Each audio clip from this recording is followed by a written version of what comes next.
Hi, friends. Welcome back to Calm in the Chaos Homeschool. I am starting part 2 of questions and answers from new or researching homeschooling parents. I got a bunch of questions in Facebook from new or considering homeschooling people, and I'm going to answer the rest of the questions in this video. So if you haven't watched part 1, I will link that below. Check out the description box, and let's get into part 2 of this video. So I have another one here. It says, I'm planning to pull my son out tomorrow.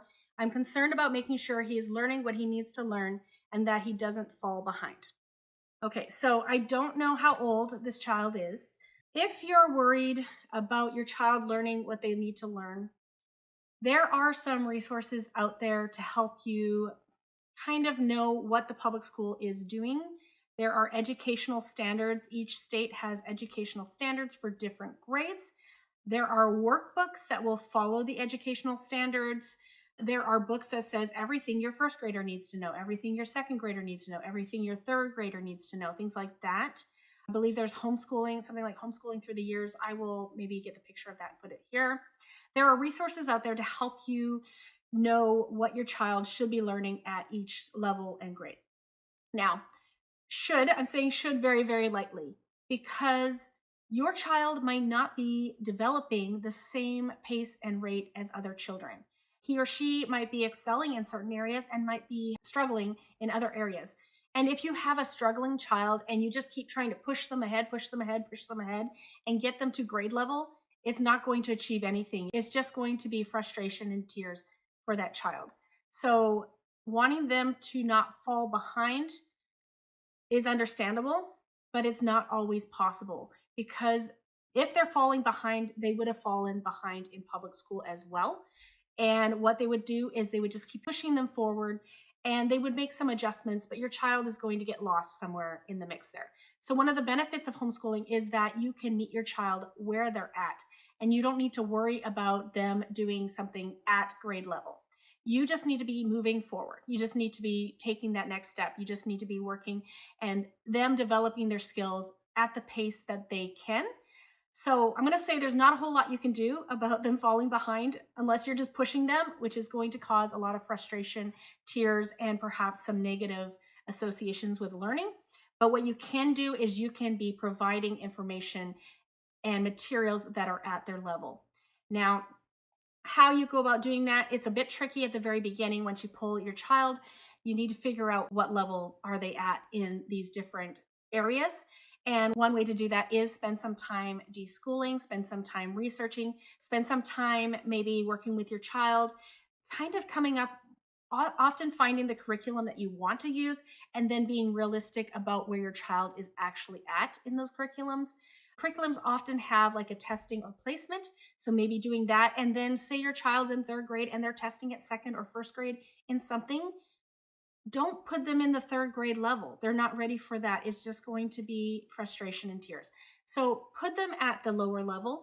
And honestly, if you're not sure, I would go lower. I would go on the lower end, because you want your child, you want them to build confidence, and you want them to get start off with stuff being easy so that they feel good about what they're doing and they can do it quicker, and then get to the level that they're actually at and then start working at their own pace. So I hope that's helpful. I understand your fear of your child falling behind, but really just meeting them where they're at and then just helping them to continue to grow and develop at their pace is the best that you can do. It's the most beneficial thing for your child. And if they have to go back to public school, they'll just put him back in whatever grade he's supposed to be in, and he'll just be where he would have been, or even he might be higher because he's had one-on-one support from you, who hasn't been pushing him to be doing stuff that he's not ready for, and he'll have more positive experiences. So if you're considering putting him back in, the best you can do is to work with your child at their level, at their pace, and just keep moving forward. Okay, best ways to know that your child is keeping up according to standards, how to test them to see where they're at, what they know, what needs work, how to figure out which curriculums would work best for your child, how to discover what type of learner they are. Okay, so that's a lot of questions as well. So keeping up according to standards, I kind of just answered that.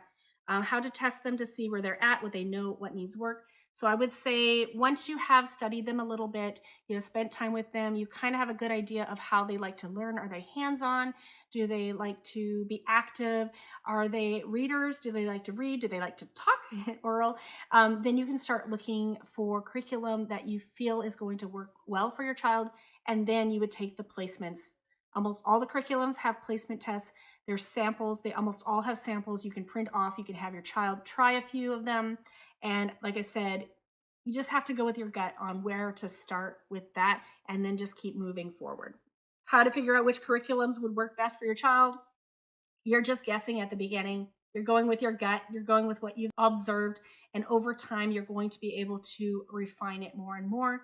But just do research, try to take a look at different styles, and just go with what you feel like is going to work best for your child. There's so many options out there.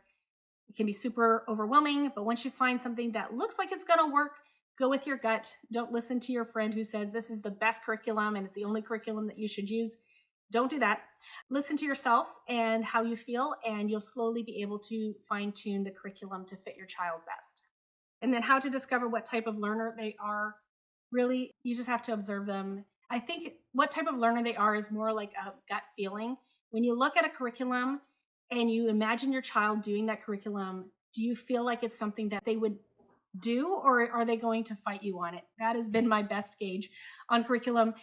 Sometimes I'm wrong and I try something out and I'm like, I don't know if they're going to do this, and it's okay. But more often than not, I was right. If I had that feeling like they're not going to like this, I'm usually right, and I should have listened to myself in the first place. All right, next one. My biggest question still to be answered is, how do we go about, or how do we know if your child has passed a grade or level before they can continue to the next grade or level? And is it recognized by the Department of Education? Okay, so this question has multiple parts. How do you know your child has passed a grade or level? Grades are basically years, how many years they've been in school. So your child starts kindergarten at 5, and then the next year they're in grade 6 and grade 7, grade 8, grade 9, grade 10. In general, they just continue on. You finish the school year, they go to the next grade. It really doesn't really even matter what level of curriculum you're using for your child. That's just how grades go. So even if you're in public school, if your child is 3 grades behind technically on what they're capable of doing, they're just going to keep passing them on to the next grade, unless you, in our case, you have to fight pretty hard to have them repeat a grade. So in public school, your kid is just in whatever grade their age is. And if you take your kids out and then you put your kids back in, unless it's high school, which is a whole different set of rules, they're just going to put them back in the grade, regardless of what they did, most likely just back in the grade that their age would say they are. So the grade is just according to their age. Levels are different because each child develops at a different pace. And so one of the best things about homeschooling is that your child can be doing the level that they're supposed to be doing, the level that is right for them in that specific subject. So maybe your child struggles in math. Let's say your child is in 4th grade. Okay, and they struggle in math, and so they might be doing a level 2 math or a grade 2 math, and that's where they're at. If you put them in a grade 4 math, they're going to be struggling and crying, and there's no way, because they're not ready for that. They haven't gotten those grade 2 skills. So you're going to be working at your grade 2 math at whatever pace that you can. Maybe you'll be catching up. In some cases, kids with some developmental delays or special needs, they might not be, but they're moving forward, and that's the goal. So they're in a grade 2 level math, but they're in 4th grade. And then maybe in language arts, they're fine. They're on like 5th grade. They can do 5th grade. They're very good with their words. They can write and they can read, and they're just like amazing. So they could be in 5th grade level in that, but still be in 4th grade. Now, as a homeschool parent, you can change their grade whenever you want to.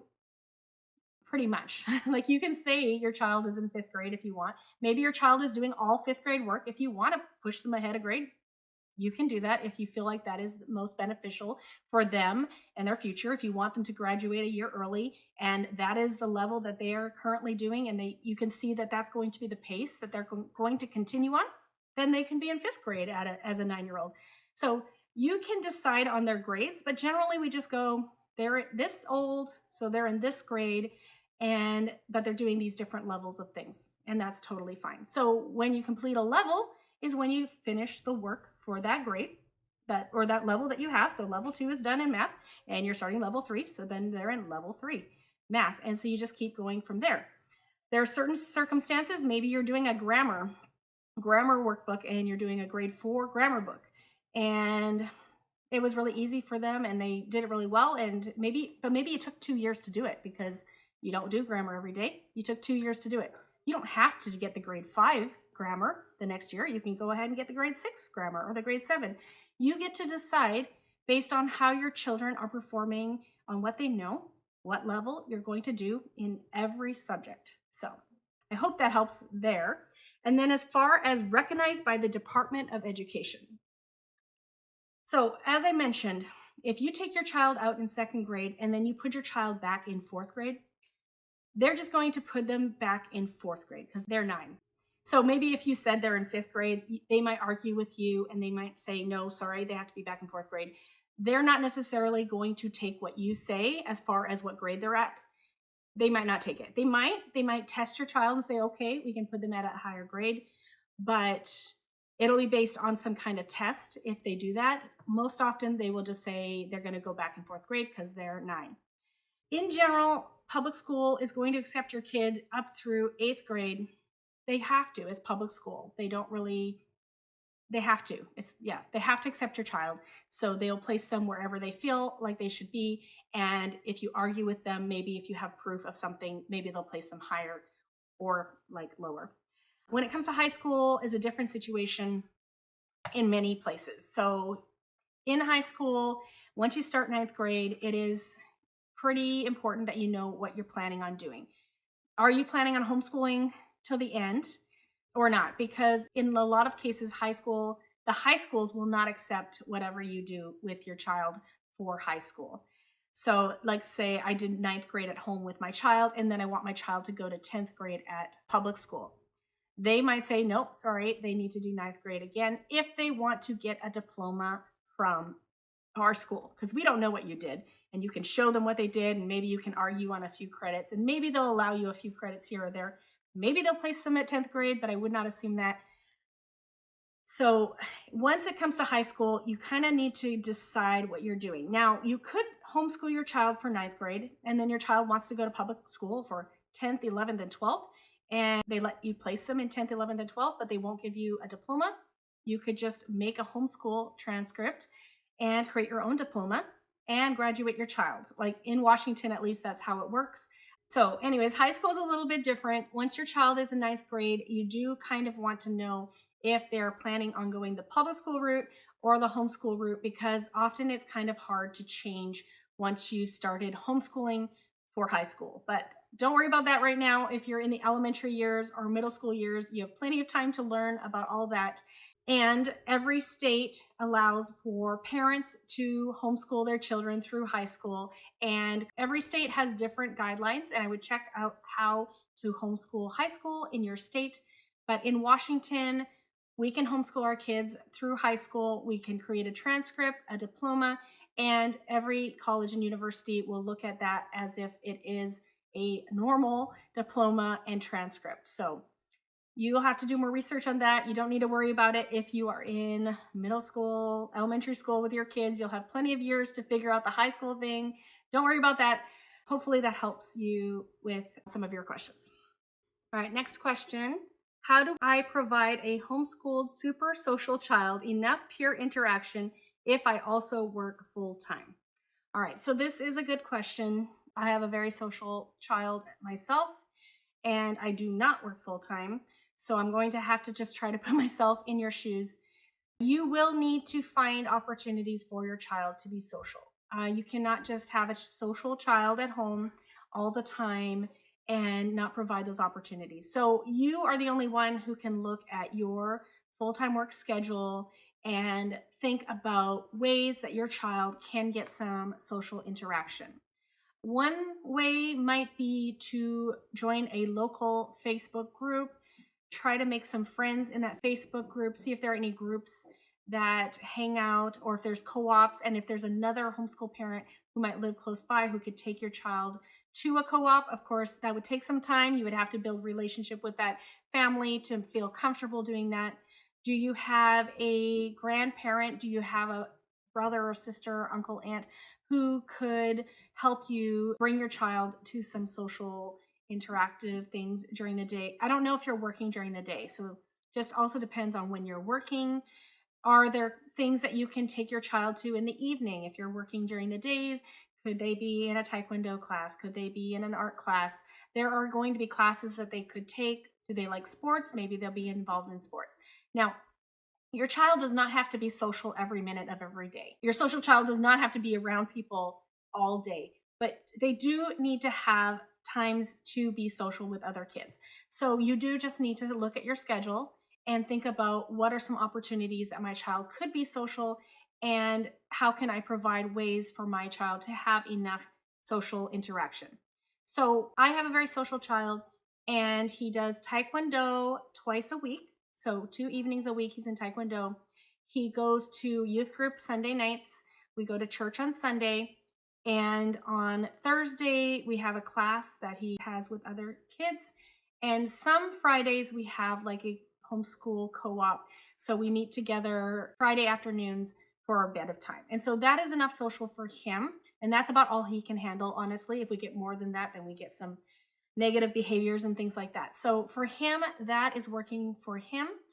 And for example, next year, I'm considering our possibilities for education and things like that. And so I'm definitely keeping in mind, how can I make sure that my son gets enough social interaction with kids, because he just finds that it's very important to him.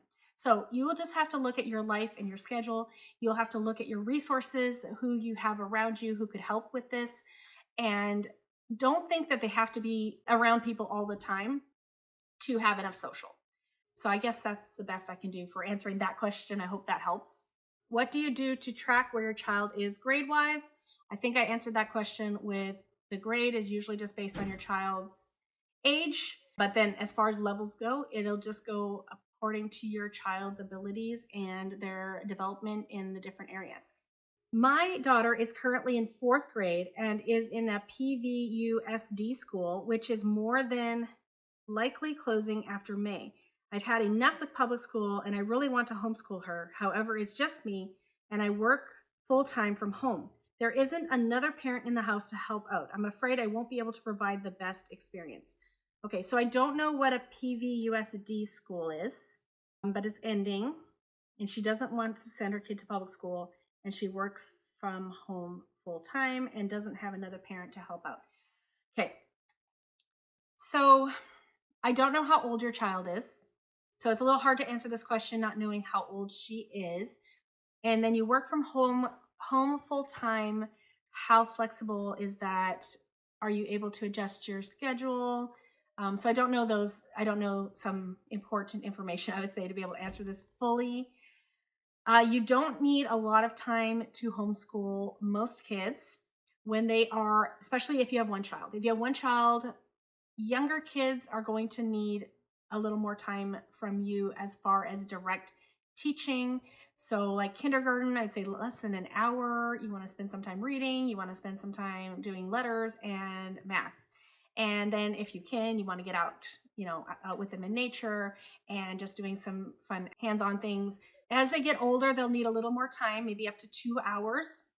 And usually around 5th grade, 4th or 5th grade, depending on your child, they can become a little more independent. You still will need to meet with them. You will need to check over their work. You will need to have clear expectations, but you can get more independent type curriculum for them to be working on while you're working. And then you do need to make sure that they have things to do while you're working and they're not doing school. So what can they do while you're still working? Can they read?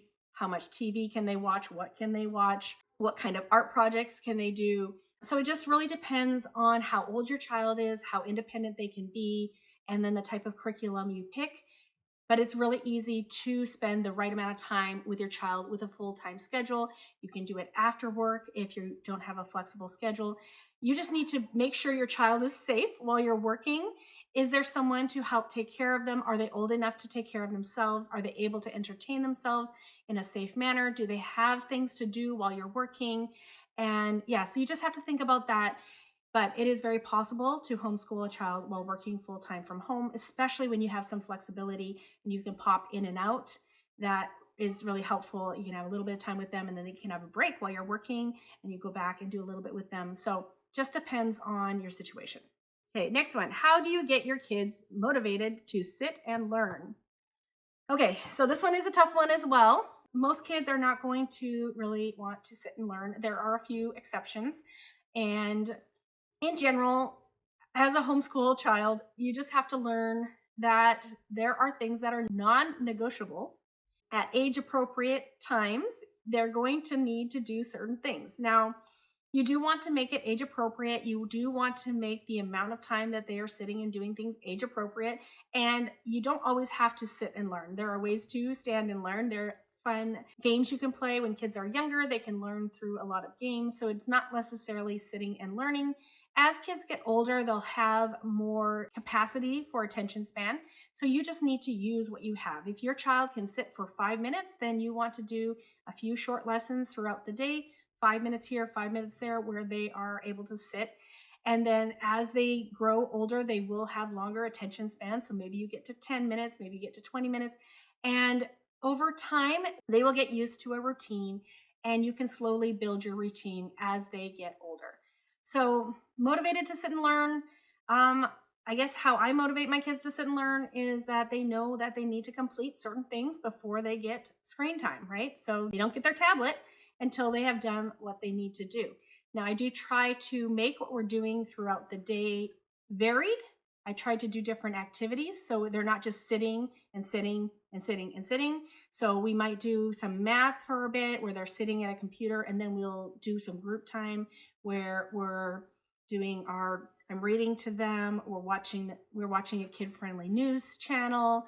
I'm doing different activities that I alternate through. Then we're doing science and social studies, and then they go back and do their independent work. So then they have more sitting type stuff. But even with their sitting type stuff, I try to vary the types of materials they're using. So it's not just one type of curriculum where they're just reading and filling the blanks the whole time, or just try to vary their curriculum so it's kind of interesting and they're doing different things each day while following a general routine. And usually because it's routine, then we can get through it and the expectations are firm.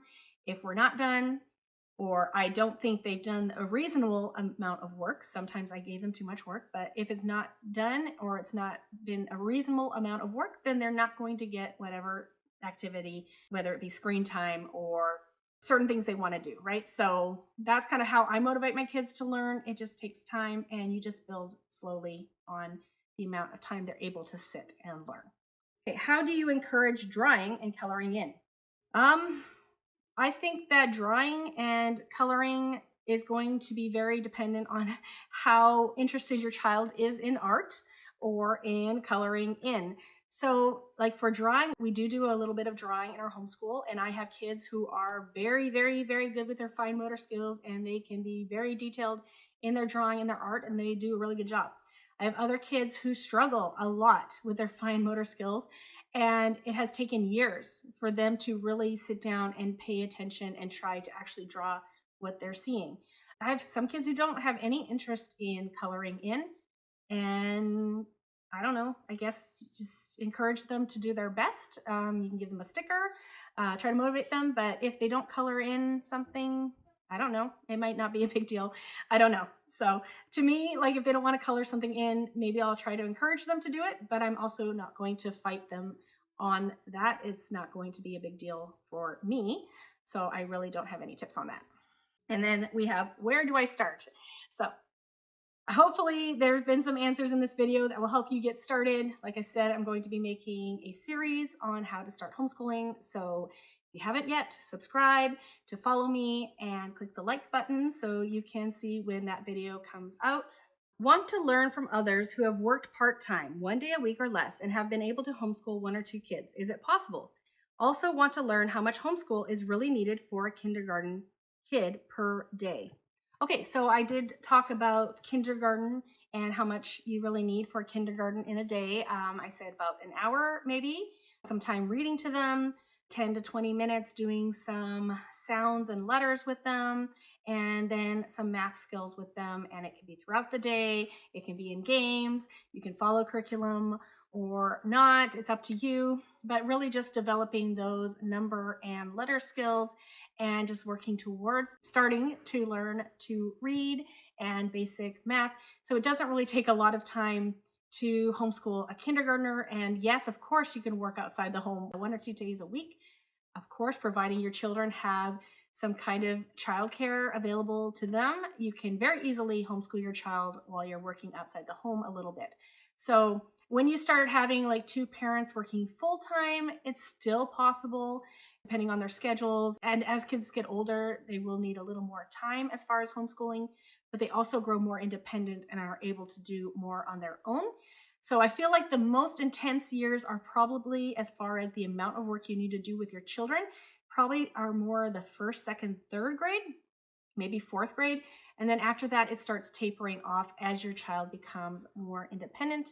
But in general, you just need a few hours consistently throughout the week. You can homeschool on weekends, you can homeschool in the evenings, you can homeschool Sundays, you can homeschool whenever you can fit it in your schedule.